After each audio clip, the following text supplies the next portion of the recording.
juga dilakukan kepada orang yang melihat, mendengar, mengetahui tentang peristiwa tindak pidana yang terjadi. Kami telah melakukan pemeriksaan berkali-kali dan kami terus melakukan pendalaman terhadap para saksi yang ada, dan kami juga tetap melakukan olah TKP dan mencari barang bukti lainnya yang tentunya mungkin nanti akan ada hasil dari pendalaman. Terlibatan saksi MDS saat itu. Sampai dengan saat ini statusnya saksi. Pak Kapolres, si A kan sempat selfie sama korban, Pak Kapolres katanya. Ketika setelah selesai dipukuli, si A sempat selfie sama korban pada saat kondisi sedang berdarah-darahnya si korban.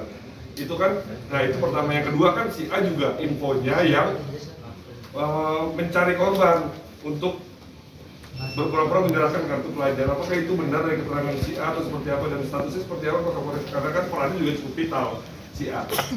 Berdasarkan keterangan saksi dan keterangan saksi lainnya, maka anak saksi AG itu mengajak korban untuk ketemu untuk mengembalikan kartu pelajar milik korban. Dan itu juga sudah disampaikan ke tersangka MDS. Tersangka MDS menyampaikan maksud dan tujuannya untuk memukul anak korban itu kepada tersangka S. Kemudian menjemput tersangka S, kemudian bersama-sama menjemput anak saksi. Yang tujuannya anak saksi adalah untuk mengembalikan kartu pelajar. Saat kejadian itu, ini masih kami dalami terus, anak saksi AG sempat berkata di samping mobil saat itu, tersangka S di ujung kanan mobil, tersangka MDS di belakang mobil, kemudian anak korban di belakangnya lagi. Sementara anak saksi AG di sebelah kanan mobil menyampaikan kepada tersangka MDS dan anak korban agar menyelesaikan permasalahan ini secara baik-baik. Kemudian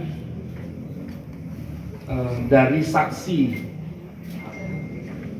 saudari N yang menolong korban itu menyampaikan, saudari N menyampaikan kepada anak saksi AG untuk meletakkan kepala anak korban ke pangkuannya, ke pangkuan anak saksi AG. Hal itulah yang dalam rangka pertolongan, karena saksi N, ibu dari orang tua rekannya anak korban itu meminta tolong ke anak saksi AG untuk mengangkat kepalanya supaya aliran darahnya tidak masuk ke hidung. Nah, saat itulah kegiatan itu semua, rangkaian peristiwa itu didokumentasikan oleh tersangka S menggunakan handphone milik tersangka MD.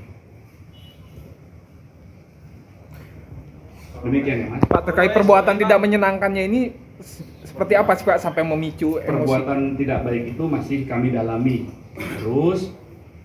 Sementara saat ini kami masih fokus pada pembuktian dan pengumpulan alat bukti terkait peristiwa kekerasan terhadap anak.